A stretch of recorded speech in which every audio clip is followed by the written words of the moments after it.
A gente entende toda vez que algo muda, provocado por um grande fato, né? Por exemplo, o mundo mudou completamente após a explosão das Torres Gêmeas. Mas tudo mudou.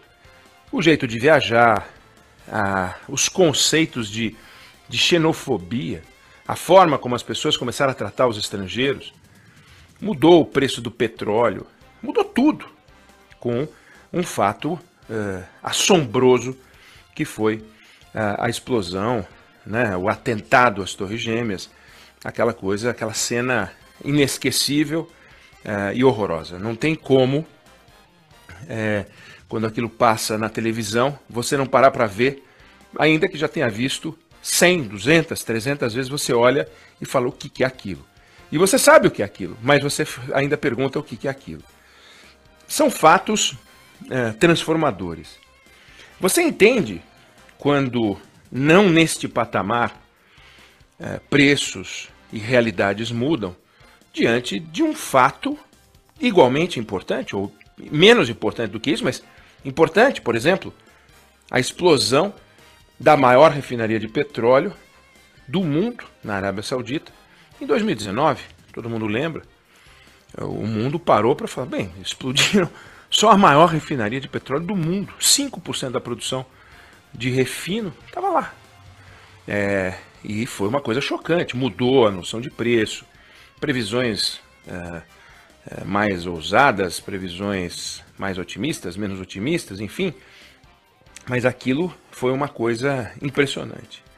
O que é muito difícil de aceitar é quando você vê, ainda que numa escala doméstica, um maremoto provocado pelo nada, provocado por nada, provocado por um motivo quase insignificante, que é o que está acontecendo, esse maremoto produzido por uma atitude, uma decisão do presidente da República. E eu me refiro ao valor, às consequências no mercado, às interpretações, a tudo que está acontecendo envolvendo não apenas a Petrobras, mas já deixando sinais no Banco do Brasil, já deixando sinais na Eletrobras e sacudindo o mercado acionário brasileiro, porque o presidente da República resolveu se mexer. O presidente é um capitão, ele é um oficial intermediário no Exército. Ele está acima dos oficiais, que são os oficiais subalternos, né, os tenentes, está abaixo dos oficiais superiores, major, tenente-coronel, coronel e dos oficiais generais, evidente.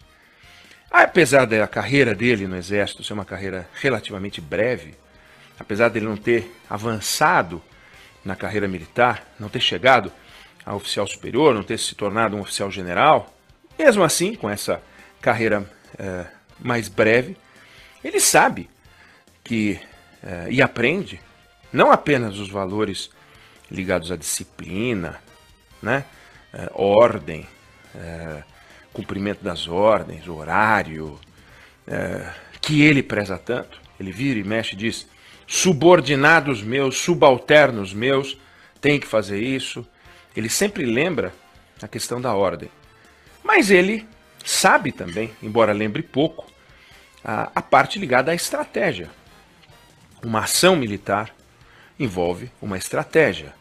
Uma ação militar tem um objetivo e aquela missão vai ser cumprida com base na estratégia. Imagina o dia D sendo colocado em prática ao sabor de declarações.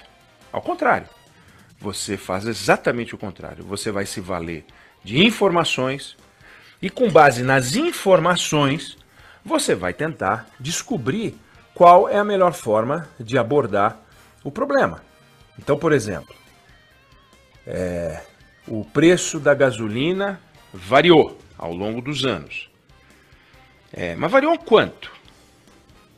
Não adianta olhar nos últimos 2 meses, 3 meses, 4 meses. Mas e nos últimos anos? Variou quanto? O GLP variou quanto nos últimos anos? O barril do petróleo variou quanto nos últimos anos? O barril do petróleo em dólar e o barril do petróleo em reais. E o salário mínimo variou quanto? O poder de compra hoje, uma pessoa que ganhava um salário mínimo em 2005, comprava quantos botijões de GLP de 13 quilos? E agora compra quantos botijões de GLP de 13 quilos? Essas contas todas o presidente consegue em 15 segundos. Não digo ele fazer, mas se ele pedir, aliás, pedir não, né? Se ele encomendar, em quanto tempo ele vai receber? 15 segundos? Tá bom, 15 minutos, mas não serão 15 horas. 1h30, ele recebe essa tabela. Agência Nacional de Petróleo, Petrobras, Ministério das Minas e Energia, manda os dados para ele e ele vai perceber que há 10 anos dava para comprar 14 botijões de gás com salário mínimo, agora compra-se 15, ou 13, ou 12, ou 16, enfim. Dá para perceber que um dos principais culpados da variação do preço do combustível é a moeda que o Banco Central tem que defender, é o nosso câmbio na nossa relação com o dólar. Se você pegar a variação do barril do petróleo em moeda forte, é uma coisa. A variação do barril de petróleo em moeda fraca, que é a nossa, é completamente diferente.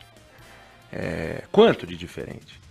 Então, esse cuidado, se a gente pegar e medir as coisas, a gente consegue ter uma reação. Então, aí ele pode saber se o presidente da Petrobras está fazendo uma barbaridade ou não.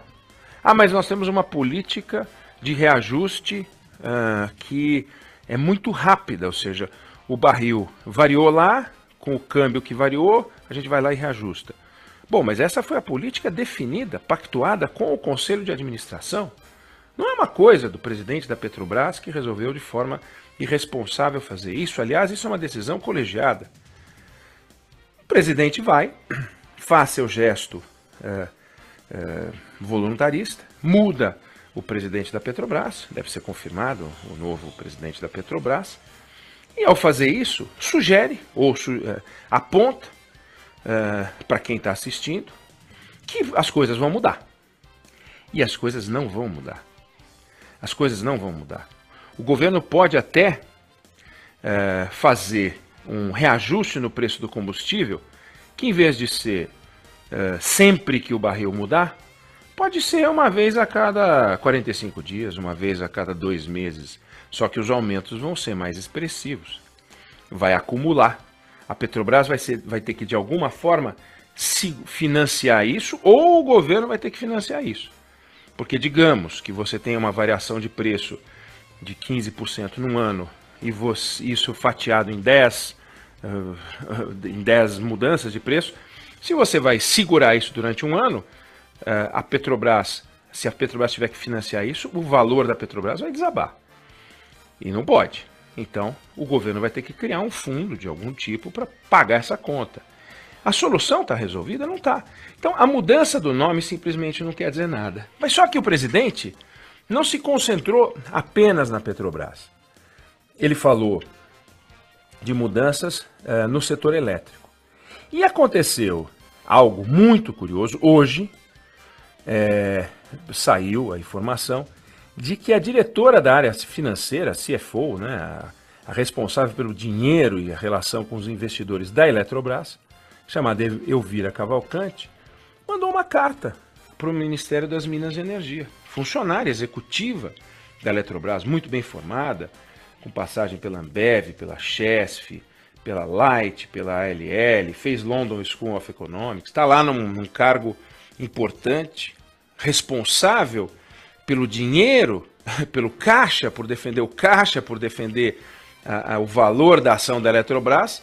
Ela manda uma carta perguntando o seguinte, o presidente disse, vamos meter o dedo na energia elétrica, que é outro problema também. E ela mandou uma carta ao Ministério pedindo explicações. Olha que coisa incomum, não conhecia isso.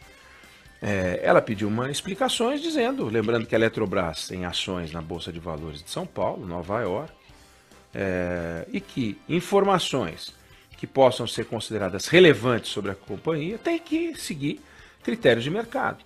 Posto que o governo federal, principal acionista da Eletrobras, ela solicita uma comunicação formal para a companhia se as notícias referentes à Eletrobras são verdadeiras ou não, se tem algum estudo ou informação, ou alguma aprovação, porque isso tem que ser comunicado ao mercado por meio de um fato relevante. Fato relevante é a notícia oficial que a companhia dá ao mercado para que todos saibam ao mesmo tempo, sem que alguém que tenha informação privilegiada, ou melhor, sem que alguém possa ter informação privilegiada, ou seja, saber de algo antes dos outros. Trata-se, portanto, de um documento da maior importância. Repare que a executiva da Eletrobras está defendendo a companhia mais do que o presidente da República ao dar essas declarações. Porque a consequência das declarações dadas pelo presidente sobre a Petrobras, até agora, produziram o quê? Uma queda no valor das ações da Petrobras. Nós não podemos ter a ingenuidade de achar que uma empresa é medida só pelo seu valor em ação, multiplicado pelo valor de cada um dos papéis. Não é. Você pode ter, por exemplo, digamos, uma empresa como a Petrobras, pode ter uma dívida X e, de repente, fazem as contas e descobrem que a dívida é 2x. Estava errado que a dívida era X, porque certos valores eram considerados ainda valores que poderiam entrar no caixa da companhia, mas os responsáveis pelo dinheiro descobriram que aquele dinheiro não ia entrar nunca, então fizeram um movimento para assumir que a dívida é maior. Isso é bom, isso é transparência, mas isso é ruim, porque as pessoas descobrem que a dívida da empresa é maior do que se imaginava. Ao ser transparente e informar que a dívida é maior, o valor da ação cai. No entanto, a empresa está mais sólida ao colocar no balanço as coisas como as coisas devem ser colocadas no balanço. Então, notícias, entre aspas, boas, corretas, éticas, podem produzir uma queda no valor da ação da companhia. E notícias positivas, lucro após lucro, após lucro, após lucro, como fazia o Ike Batista, produziam um aumento no valor das ações. No entanto, você ia ver por baixo daquilo tudo fumaça e pó. Então, não se pode avaliar uma companhia apenas e tão somente pelo valor das ações. Veja o caso Ike Batista, tornou-se um dos homens mais ricos do mundo, quase o mais rico do mundo. Na loucura dele, os papéis dele subiam, até que alguém furou aquele bolo fofo lá, aquele balão de gás, e não tinha nada embaixo. Essa é a verdade. Então, não basta, a Petrobras perdeu 100 bilhões, não importa isso. Importa é a razão que produziu isso. Foi uma boa razão?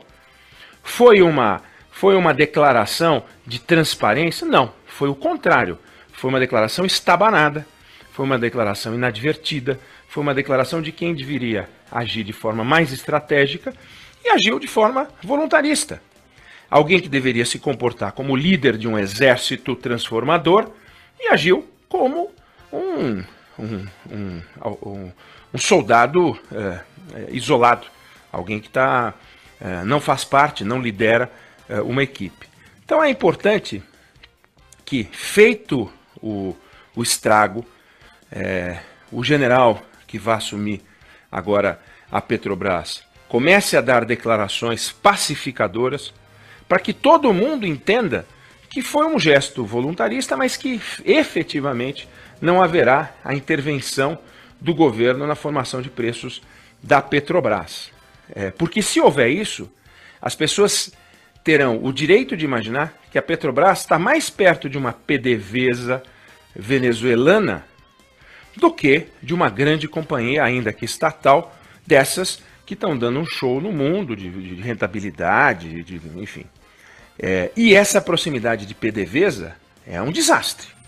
Se a gente imaginar, e a PDVSA foi um monstro, virou um nada. Olha o que aconteceu com a Venezuela. A Venezuela era igual à PDVSA, hoje não é nada. Por quê? Por abuso, teve corrupção. Nós tivemos corrupção aqui também.